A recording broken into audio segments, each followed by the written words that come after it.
Bonsoir à tous, bienvenue sur le plateau Equinox, votre décryptage quotidien de l'actualité de lundi à vendredi, 19h-21h, 18h-20h, heure d'Afrique de l'Ouest. Conformément à l'article 74 de la loi numéro 2012-001 du 19 avril 2012, portant code électoral modifié et complété par la loi numéro 2012-017 du 21 décembre 2012 et la loi numéro 2019-005 du 25 avril 2019, la révision annuelle des listes électorales commence le 1er janvier et s'achève le 31 août de chaque année. Sauf que pour ce qui est du second trimestre 2024, l'on note une certaine frénésie de la part des Camerounais en âge de voter. En cette veille d'élection générale au Cameroun, ils sont nombreux les citoyens qui ont finalement compris que voter, c'est participer au destin de son pays sans que cela ne soit plus l'affaire des seuls autres. Depuis quelques semaines, d'autres acteurs sociaux se sont joints aux politiques et organisations de la société civile afin d'appeler à un enrôlement massif des Camerounais âgés d'au moins 20 ans. S'il est connu que tous les enrôlements se font dans les locaux d'élections de Cameroun, à travers le territoire national, encore sur des espaces ouverts au public, généralement sur invitation des formations politiques. Comment comprendre donc ce qui se passe à Massangam, petite commune de 38 736 000 habitants, d'après le recensement général de la population et de l'habitat de 2005, est tenu depuis plusieurs années par l'UDC. Comment comprendre qu'un poste d'identification pour établissement de la carte nationale d'identité et un kit d'enrôlement d'élection des électeurs se retrouvent dans le domicile d'un particulier? La question reste posée. Soupçon de fraude préélectorale à Massangam, est-ce un cas isolé? C'est le fait du jour, madame, monsieur.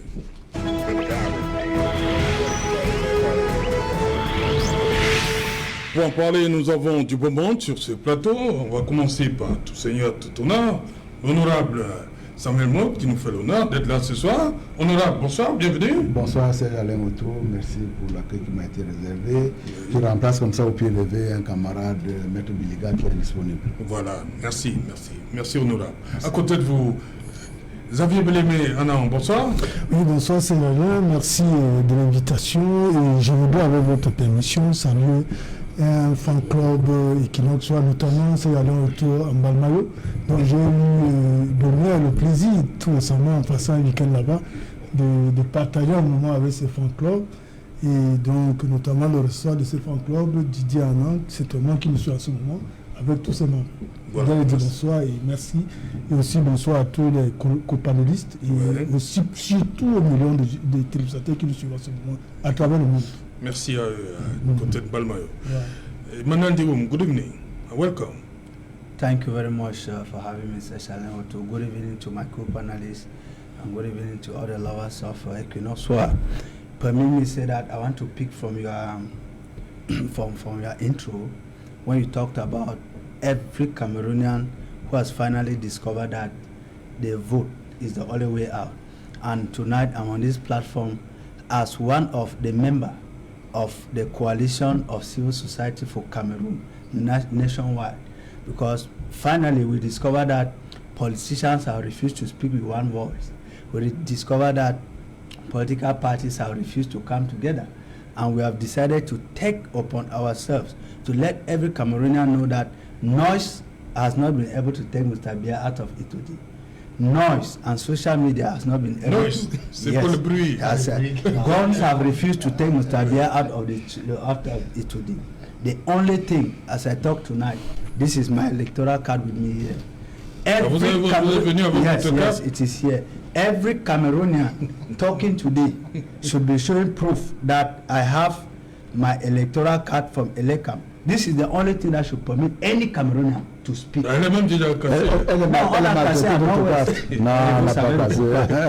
you see, so we are saying that this organization has to make every Cameroonian, and To be registered. To be ready and to be aware, to be registered. That's why I accepted your invitation tonight, because our topic falls squarely under one of our various objectives. Ok, thank you, Diou Mamnian, for coming.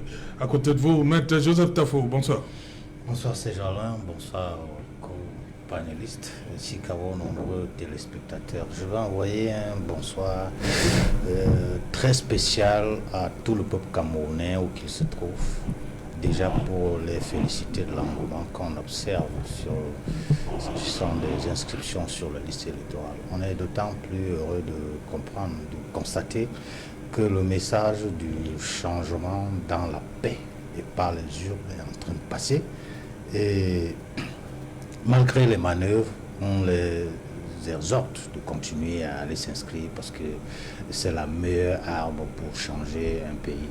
On n'a plus besoin de verser du sang dans notre pays. On a déjà suffisamment perdu de citoyens. Donc vivement que les Camerounais continuent de s'inscrire sur les listes électorales et que la transition ou alors le changement se passe paisiblement. Voilà, honorable. Vous, comment vous percevez tout cette frénésie, cet engouement-là qui, depuis les hommes d'église, les artistes, mais il y a toujours ce petit problème. On en parlait ici lundi, la diaspora qui continue de se plaindre. Rien n'est fait du côté de la diaspora, qui commence à s'enrôler de ce côté-là. On parle des kits qui sont défectueux, en panne. Et au niveau de la France, l'ambassadeur, son Excellence Magnus Sékoumon, a invité encore les partis politiques à venir pour la formation des commissions. 4 mois après, comme je l'ai dit, la révision commence le 1er janvier et s'achève le 31 août. Comment vous, honorable, vous qui êtes à l'Assemblée, comment vous vivez tout ce qui se passe actuellement autour de ces inscriptions sur les listes électorales? Je crois que c'est une bonne chose. Vous avez suggéré tout à l'heure que c'est les Camerounais qui ont fini par comprendre qu'ils étaient enfin compris. Non. Je pense tout simplement que c'est les partis d'opposition qui admettent peut-être du bout de lèvres aujourd'hui qu'en réalité il est important de s'inscrire, de participer à la vie citoyenne de son pays, d'aller voter, parce que également c'est un devoir citoyen. Les gens ne sont pas arrivés dans les urnes aujourd'hui. Nous sommes dans une société éminemment politisée. Quand on voit la nature des débats qui se passent dans les chaumières, dans les bars et dans la rue, on ne peut pas dire que les Camerounais sont indifférents à la politique. Par contre, pendant très longtemps, on leur a dit non, ça ne vaut même pas la peine d'aller s'inscrire parce que de toutes les façons, les jeux sont faits. Ça ne vaut pas la peine d'inscrire parce que le DPC triche toujours. Ça ne vaut pas la peine de s'inscrire parce que pour des tas de raisons. Là, effectivement, je vois qu'il y a un éveil. Qui voudrait d'ailleurs faire un méditation tout à l'heure, également qui a admis que c'était une très bonne chose. Nous, c'est ce que nous faisons depuis belle lurette, depuis 1992, effectivement, où on a commencé à parler de l'éclosion démocratique. Nous avons toujours été les fers de lance à pouvoir demander aux gens d'aller s'inscrire de manière systématique, parce qu'il est important, effectivement, que chacun de nous, la vie de chacun de nous puisse compter dans le déroulement des politiques publiques dans notre pays. Aujourd'hui, effectivement, il y a un regain, très bien. Je crois que c'est une très bonne chose. Nous pensons que les Camerounais soient dans cette dynamique-là. Après, maintenant, il faudra aussi que ça s'accompagne de la responsabilité des acteurs, notamment qui voudraient exercer des mandats demain ou après-demain, parce que là également, si on n'a pas déjà en responsabilité, effectivement, à un moment donné, les gens vont se demander pourquoi est-ce qu'ils sont inscrits. Quand on demande aux gens de s'inscrire, ça veut dire effectivement qu'on leur veut jouer pleinement son rôle de leader. L'idée que c'est celui d'éduquer les gens en pensant que le devoir, c'est un devoir citoyen de s'inscrire, c'est également un devoir d'encadrement des gens qui vont aller voter après-demain, mais en même temps, il faudra également songer à la sécurisation du vote une fois que ce vote-là se sera déroulé. Après, maintenant, il y a le cas particulier de... Non, Bassaka, je ne suis pas encore. Vous avez suggéré que la diaspora cherche à s'inscrire. Quand vous dites que l'ambassadeur continue à demander qu'il y ait des commissions qui soient conduites en bonne et due forme, c'est pas cette histoire-là également, on veut le faire dans la transparence absolue, en contrôlant notamment la citoyenneté, c'est important. Oui. Une fois que la citoyenneté sera contrôlée, chaque fois qu'une question sera écrite, ce sera également à l'intérieur d'une cellule, d'un bureau dans lequel on sait très bien qu'il y a plusieurs personnes qui ont participé. Si on commence à le dire en fait, là où vous suggérez le cas de Massaga, si on dit seulement qu'on se renferme à l'intérieur de l'ambassade et on commence à inscrire les gens à tout azimut, quand on va dire effectivement il y a telle ou telle personne qui a été inscrite, on va dire effectivement on n'était pas au courant. Là, on voudrait que ça se passe dans la lumière et que ça puisse être de transparence absolue. Après, maintenant, s'il y a des représentants qui se présentent, bon, il peut également avoir un problème éventuellement d'équipement, mais ces équipements-là doivent être également corrigés. Mais il est évident que l'ensemble des inscriptions qui se feront, que ce soit au Cameroun, que ce soit au Gabon, que ce soit en Europe, doivent être inscrits dans le cadre de ce que la loi recommande, c'est qu'il y a des exigences de la loi électorale. Voilà. Xavier Pélémé, cette situation, ce cas particulier de Massangam, quel commentaire ça vous inspire? Nous sommes à la veille, hein? Nous sommes en 2024, normalement, tout devrait se jouer en 2025, voilà, municipal, législative, présidentielle, mais déjà avec ce qui nous vient de Massangam, ça inquiète. Comme j'ai demandé, c'est un cas isolé. Non, non, pas du tout. D'abord, je tiens à féliciter les citoyens camerounais de Massanga qui ont agi en toute responsabilité parce qu'ils sont les véritables détenteurs de la souveraineté de la République. Les autres sont des procureurs. Donc le peuple qui a la souveraineté de l'État et qui peut la concéder pendant un moment à des politiciens pour exercer pour un temps bien déterminé selon la loi fondamentale de notre pays. Et pour le dire, vous savez, la fraude électorale est congénitale au RDPC. Sans la fraude électorale, le RDPC serait parti il y a très longtemps du pouvoir. Ils sont maintenant là essentiellement par la fraude électorale. Et ce n'est pas l'honorable qui me mentirait ici. C'est un fait. Et vous savez, j'ai encore dans ma mémoire, de manière fraîche, le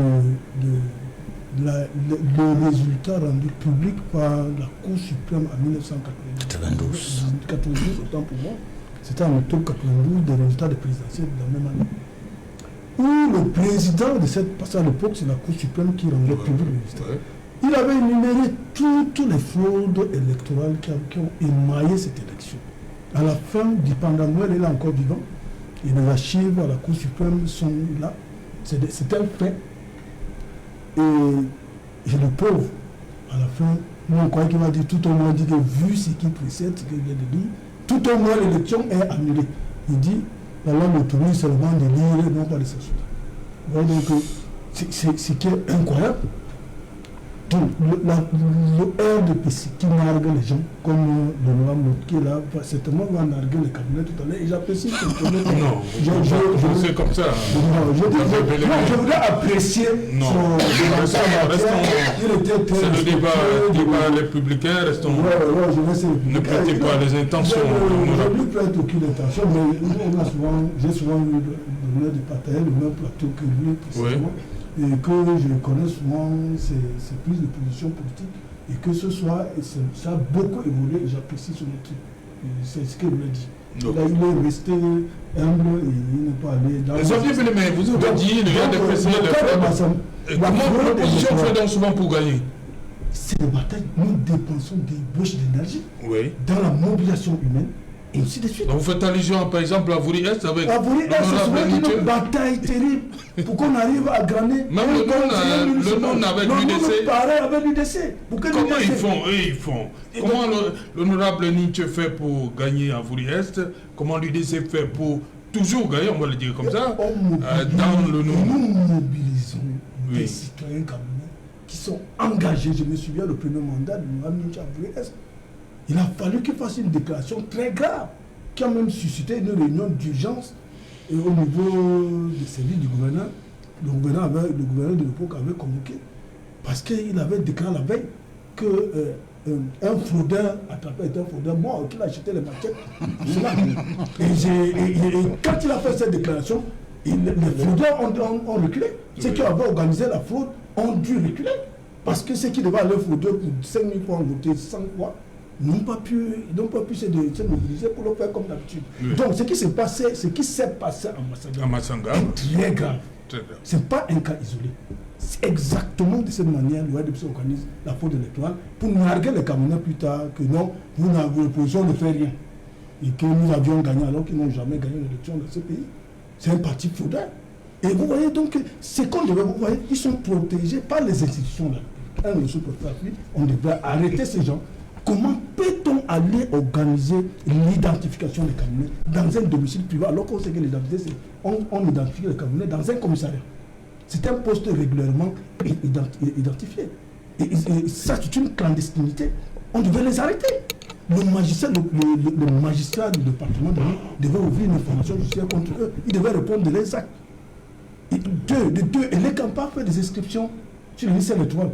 Tout ça, ce sont des inscriptions clandestines. C'est une faute. Ils doivent être condamnés à la mesure de la gravité des actes qu'ils ont posés. C'est très grave. Et c'est ce qui doit se produire certainement dans d'autres localités du pays. Donc ça ne peut pas être un cas isolé.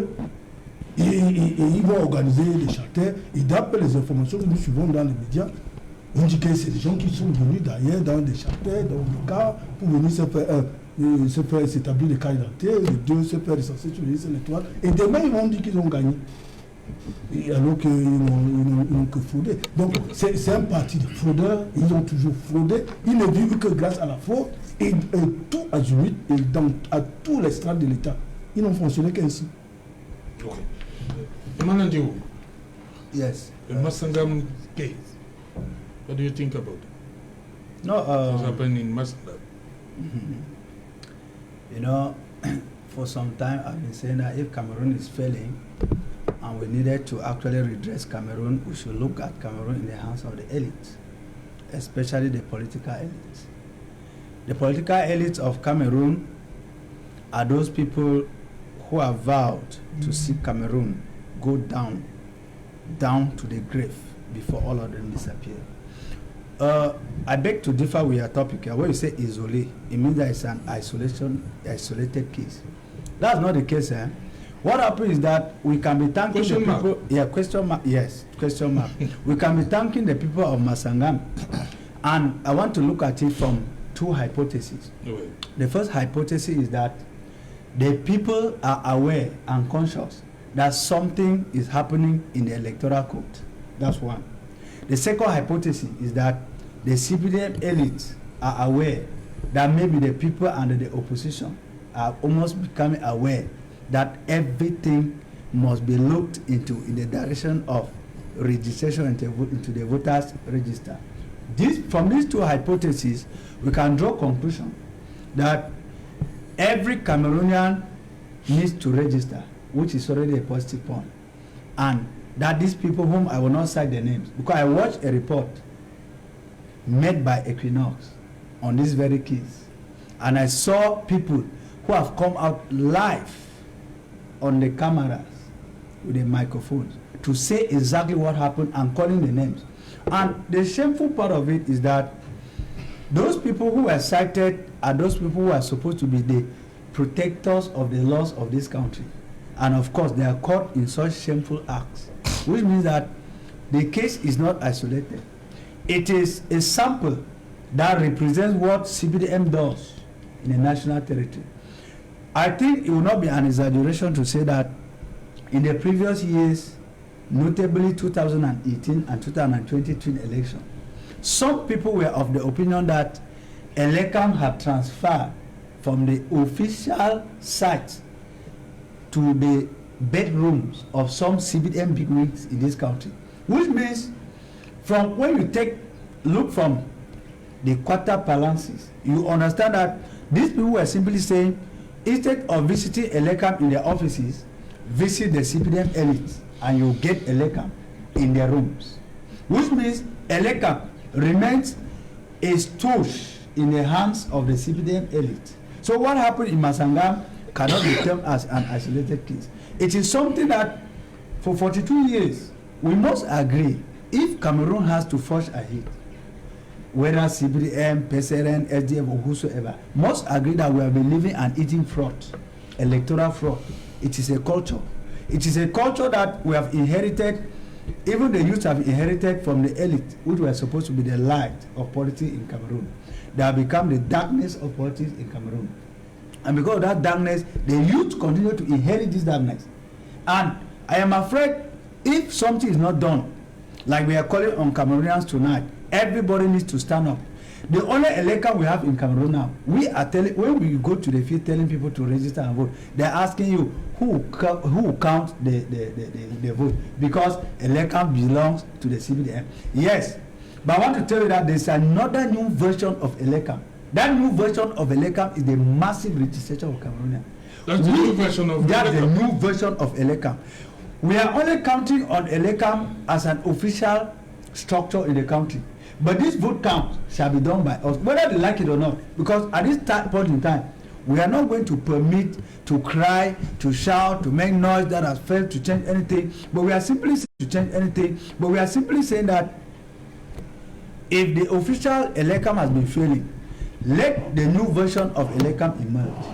For that new version of election to emerge, it means that the people have to come together.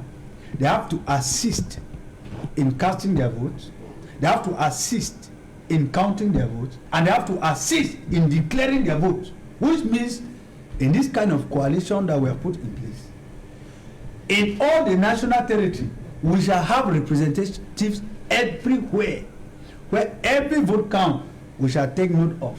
Because we have decided, there is no need taking up guns. The real guns, which is the first institution of every country, are the citizens of that country, standing up for their rights. And this is the time that we have to stand up for our rights. And this is the time, 2025. So CBDM and all the other satellite opposition parties who have never meant well for Cameroon, be aware that we will be after you. Voilà, Maître Joseph Tafo, le cas de Massangam, un cas pas isolé, forcément pour vous. Mais comme disait Maître Achille Lodjo sur ce plateau hier, l'UDC a une façon particulière de défendre ses votes. Voilà.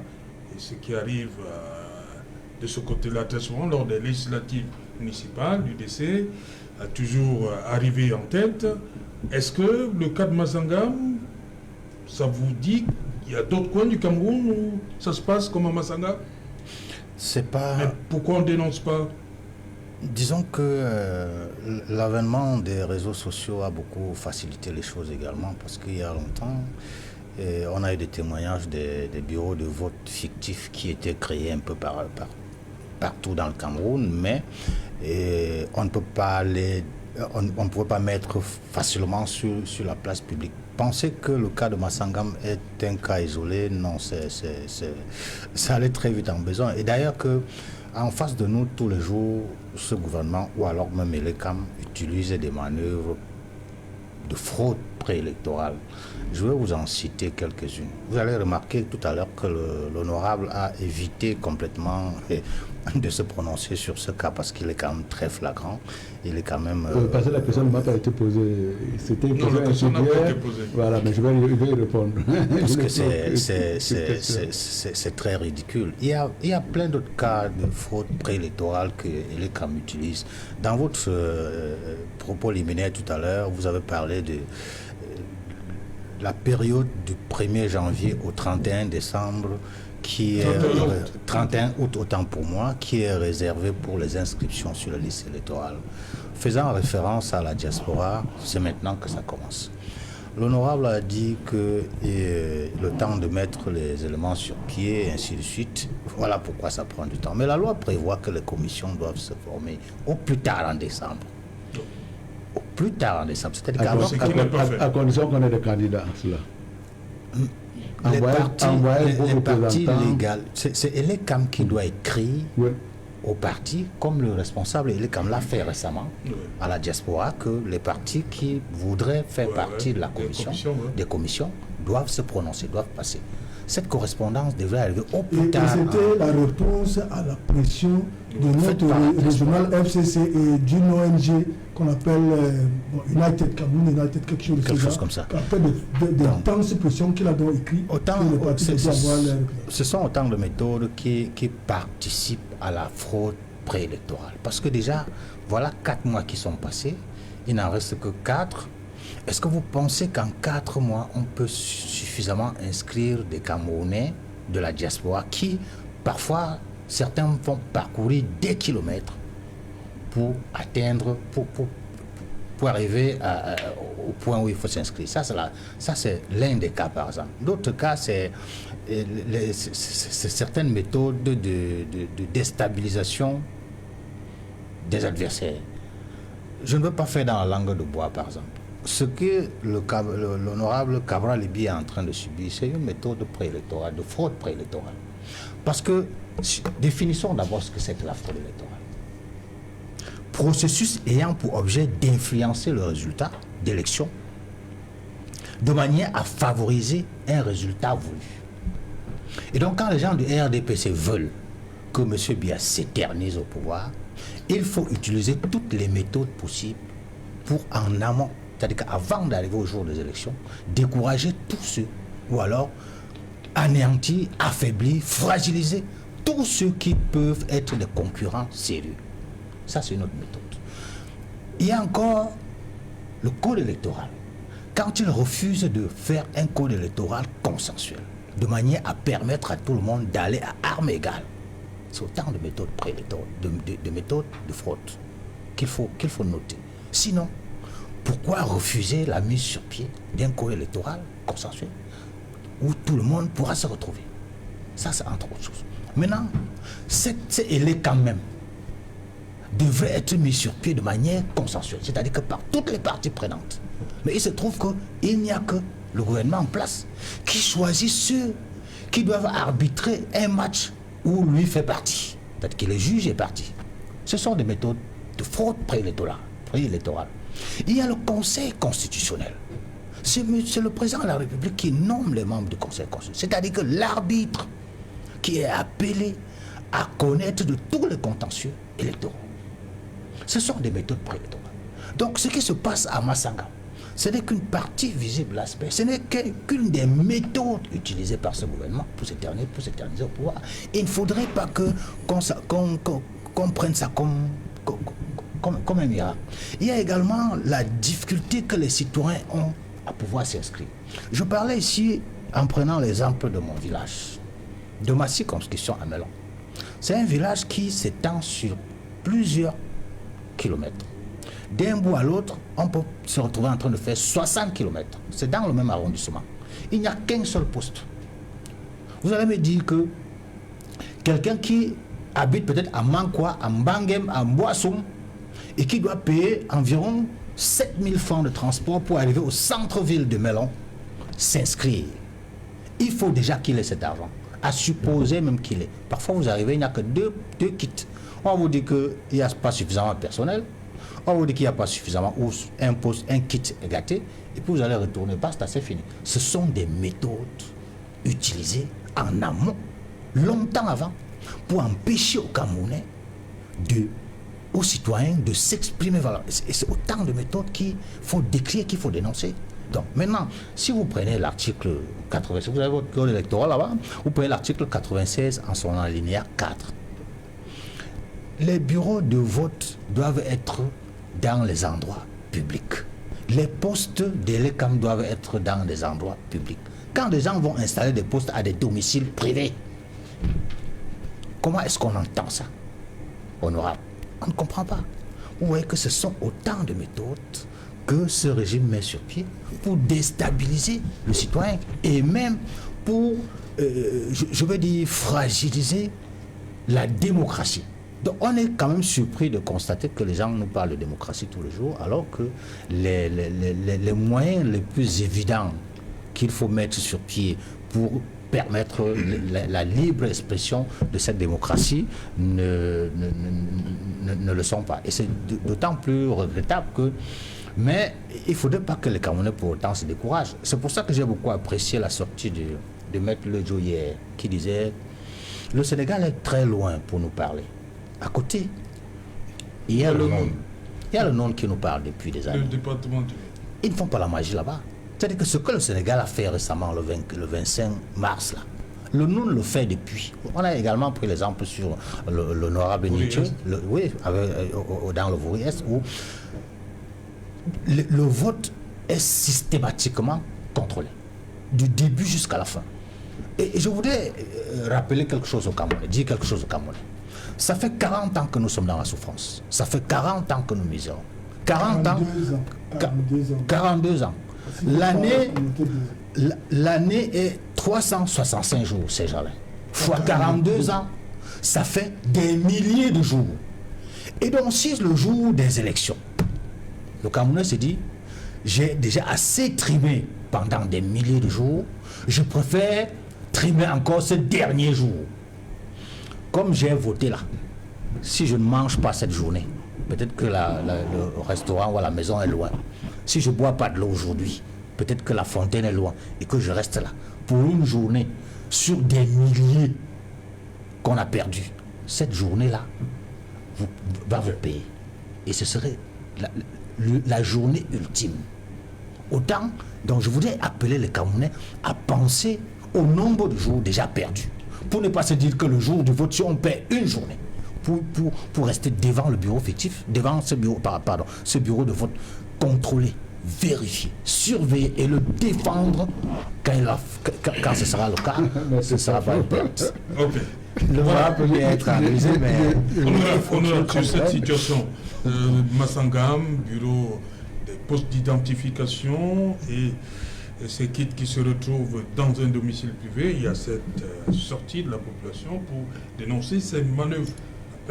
J'ai préélectoral. J'ai suivi avec beaucoup d'attention Maître Tafou tout à l'heure, de même que Xavier Bellemé. Je me demande si après l'avoir écouté, s'il n'avait pas ma carte électorale aujourd'hui, j'aurais encore le courage d'aller le faire. En réalité, notre système, ce que je voulais expliquer, est bloqué parce qu'il y a un discours contre-productif qui a été tenu jusque-là sur les difficultés, sur l'impossibilité d'avoir un vote transparent au Cameroun, sur le caractère non essentiel du fait d'aller remplir ce devoir citoyen-là. Et en réalité, vous voyez, on a beau inciter en disant allez aux gens, allez vous inscrire, ils reviendront toujours sur un plateau de télévision pour vous montrer à quel point tellement on triche. Et pourtant, votre question tout à l'heure, je l'ai bien apprécié. Vous avez dit comment c'est fort pour se faire élire à Bouré. Il a dit c'est au prix d'une transpiration. Mais vous avez dit c'est la vérité. Non, mais c'est la vérité de tout le monde, y compris moi-même dans le camp. En réalité, attendez, mon très cher frère. Cette vie publique-là, en réalité, elle nous suce dans tous les sens du terme, en termes d'énergie, en termes de temps, en termes de matériel. Et en réalité, on ne se lève pas un beau matin pour dire que je m'engage dans la vie publique. Et donc, c'est bien d'avoir compris à Bouré, est-ce qu'effectivement il faut transférer pour se faire élire. Mais en réalité, si on avait un message à tenir, il n'y avait que ce message-là, qui consiste à dire effectivement à travers un investissement, à travers une propagande, à travers un certain nombre d'éléments que l'on présente aux électeurs, on peut se faire élire. On va tout, ils vont tout faire, ils pensent qu'il y a un extraterrestre de s'être fait élire à Bouré-Est, alors que par ailleurs, aussi s'est fait élire à Bouré-Centre, et que par ailleurs également, je suis à la commission de finances avec Benil, qui s'est fait également élire à Il arrive effectivement de temps en temps des gens qui sont en responsabilité, qui sont conséquences par rapport à leur démarche élective de se faire élire. Mais quand nous revenons chaque fois pour pouvoir dire ah non mais écoutez il y a telle entrave, il y a telle chose qui va se passer après, alors qu'en réalité il ne se passe jamais rien. Non, il se passe on est là pour pouvoir on est là pour pouvoir décourager les électeurs. Non, les décourager. Je pensais sincèrement quand on a commencé ce plateau, c'était le sens de mon salut. C'était le sens de mon salut de tout à l'heure en pensant qu'effectivement la plupart des acteurs avaient compris qu'effectivement il était essentiel de se faire inscrire. Nous sommes dans le cadre d'une campagne de communication. Il faut qu'on retienne également cet essentiel-là qui est celui de dire il faut nécessairement aller s'inscrire. Alors maintenant vous me posez le cas de Massangam, localité que je ne connais pas, je ne connais pas les difficultés qu'il y a à y accéder, quelle est la configuration de la zone, mais je voudrais déjà préciser de manière assez générale qu'il ne faut pas là également que Maître Tafou confonde l'endroit où on s'inscrit et l'endroit où on part voter. J'ai chaque fois vu les camions compris ces problèmes de kit qui se trouvent dans sa localité, comment il s'appelle, non pas à Mélon. J'ai souvent vu les agents de l'ECAM aller dans les lieux de deuil. C'est un domicile privé qui organise. Dans la cour ou pas dans la maison? Oh, non, attendez. Dans la cour, c'est ouvert au public. Aujourd'hui, c'est ouvert au public. Dans une cour, c'est ouvert au public. Pas dans la maison. À la demande dans les populations, j'ai très souvent vu les agents de l'ECAM se promener avec des kits en disant nous voulons vous inscrire si vous le voulez bien. Et dans le cas de ce qui se passe à Bassagam également, c'est de dire qu'il y a quelqu'un qui pense qu'il voulait faire deux choses à la fois. Oui. Il y a des gens qui se plaignent de ce qui ne peuvent pas participer à ce devoir citoyen-là parce qu'ils n'ont pas de carte d'identité. Il y met du sien. Et c'est dans une maison qu'on vient de faire le cadre d'identité. Après, maintenant, le cadre, on peut discuter du cadre. Donc, à la base, la démarche était une démarche bonne qui concourt à ce que nous voulons aujourd'hui, qu'il y ait un certain nombre de personnes de plus en plus nombreuses qui participent là à cette activité électorale. Et dans ce cadre-là, il a voulu faire des cartes d'identité avec un enchaînement, effectivement, dans les listes électorales. La question que j'ai tendance à poser, bien entendu, les questions de forme que j'ai évoquées tout à l'heure, dans le cas d'espèce, on peut penser qu'ils n'ont pas été respectés parce que quand même les représentants des autres partis. Mais en réalité, en matière d'élection, quel est le risque? En matière de fraude notamment, c'est ça qu'ils mettent en exergue. J'ai voulu faire inscrire dans le cadre de mon cabinet un certain nombre de personnes qui sont inscrites, dont les conditions de citoyenneté sont remplies, les conditions également d'âge également sont remplies. Quel est le risque que l'on court après? En réalité, ce risque est nul. Nous avons tout simplement capitalisé qu'il y a des électeurs supplémentaires, des camions supplémentaires qui vont rentrer dans ce processus électoral-là. Ça s'arrêtera là. Après maintenant, si vous m'apportez la preuve de ce qu'il y a une cartographie incertaine des bureaux de vote dans la localité de Bassagam, là effectivement ça pourra poser un problème. Bien entendu, je voudrais également vous donner un peu une vue panoramique de la zone. C'est dans une zone dans laquelle il y a une tireur qui sévit dans la ville. Quand vous dites par exemple que j'ai entendu tout à l'heure quelqu'un qui a suggéré que le sous-préfet a fui, mais qu'est-ce qui peut mettre le sous-préfet en débandant dans une localité? Sinon que la fureur d'une certaine population, effectivement, qui pense que, et dans le cas d'espèce, des militants d'un parti contraire qui se disent ouais, mais s'il y a des inscriptions de plus en plus nombreuses, c'est certainement des gens qui vont voter contre nous. Effectivement, il faut empêcher le processus. Ça peut également justifier, sans toutefois que je le cautionne, le fait qu'ils pensent qu'il faut qu'ils trouvent un refuge dans lequel ils peuvent également s'inscrire à bon escient. En tout état de cause, que ce soit à Bassagam, que ce soit à Fouman, que ce soit à Foumot, que ce soit à l'ouest ou à l'est, on devait laisser les gens s'inscrire en toute quiétude.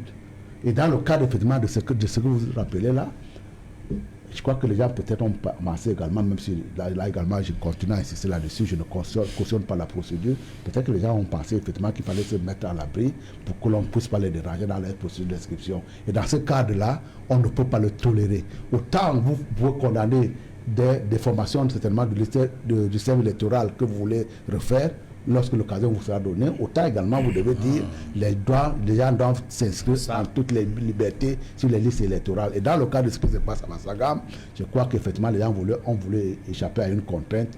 Peut-être qu'ils auraient pu se prendre différemment, en se faisant peut-être protéger par les forces de l'ordre et se faire inscrire dans les lieux publics. Mais en ce qui concerne les déplacements de l'ECAM, ils sont légion.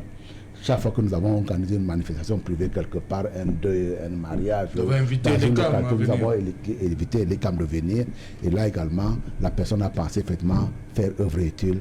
Après maintenant, je voudrais même que, en ce qui me concerne, par rapport à la campagne de communication dont nous parlons tout à l'heure, ce genre d'opération-là, ils ont tendance à dire ils disent que ce n'est pas un cas isolé. J'aurais souhaité que tout le monde dise de manière unanime que c'est un cas isolé, certes qu'il ne faut pas reprendre, parce que quand vous dites que c'est des cas qui sont légion partout ailleurs, ça veut dire que vous revenez à votre rengaine habituelle. Ce système électoral-là, il est très mal ficelé et de toutes les façons, il y a tout ce que l'on fait là-dedans, c'est pour faire entrave au vote des Camerounais. Et ça, c'est un discours en ce qui me concerne. Xavier Bellemé, il a voulu peut-être protéger ceux-là qui ne votent pas forcément UDC.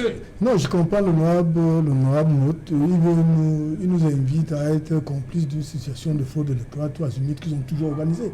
Nous devons dénoncer ça, et c'est ça le rôle de l'opposition. Dénoncer l'État et proposer ce qui est plus épuré.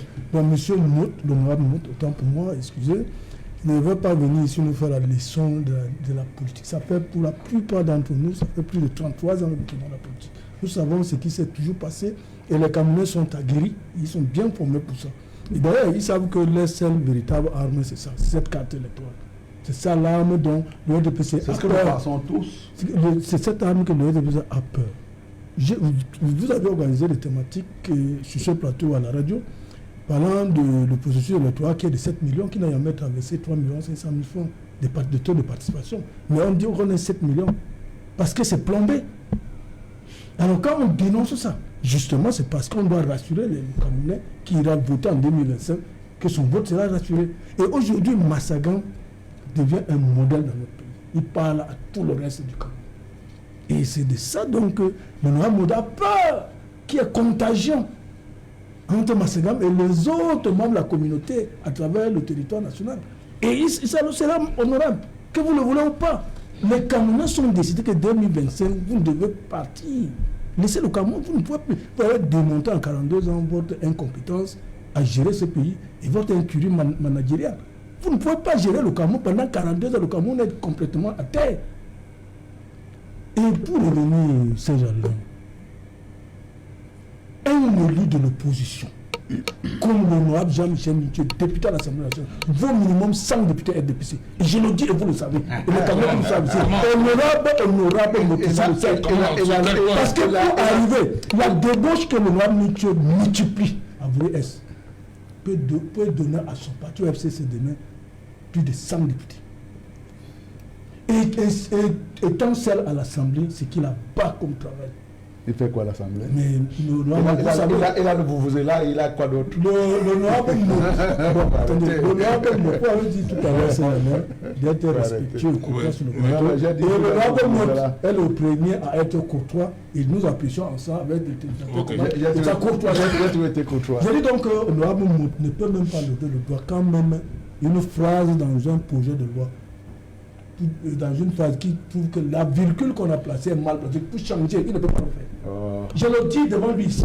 C'est ce que nous Nietzsche appelle, bon, je ne veux pas être désagréable devant vos téléspectateurs, je ne veux pas prononcer ces activités. Il appelle souvent les députés, il a une autre expression, le députon. Mais je ne veux pas, il y a même pire que ça que je ne veux pas répondre ici.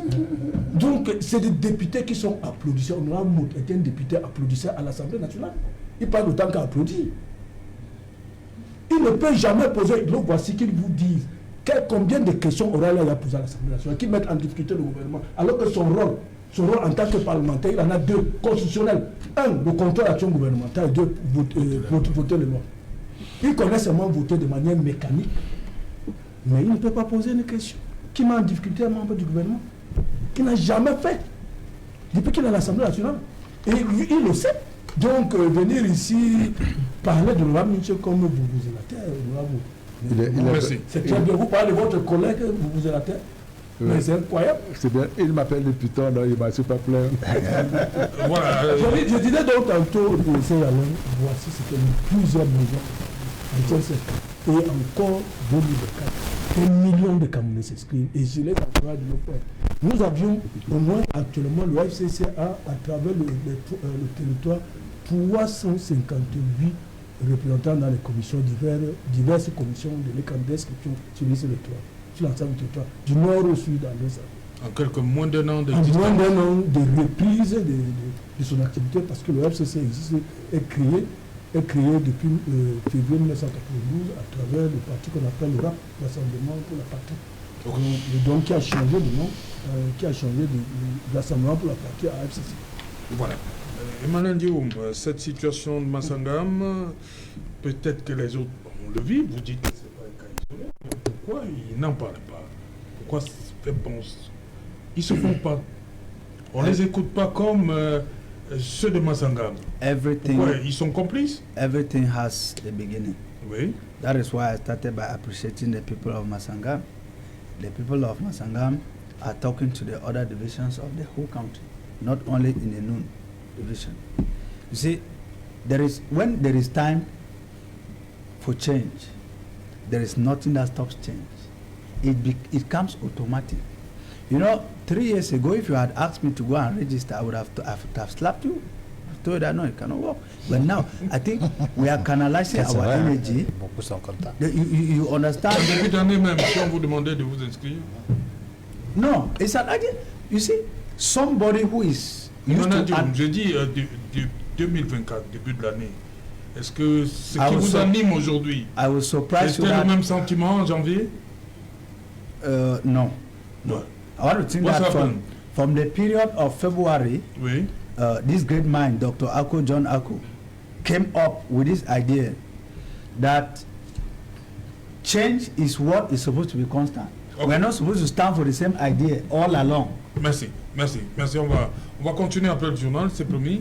Dans un instant, Julien Berthe-Bissaï pour le 20h, le plus attendu de la planète. On se retrouve après pour, et qu'il en soit deuxième partie, le temps du début. Vous savez, émergence, vous avez de l'eau là, surface là. Émergence, vous êtes au-dessus de l'eau là.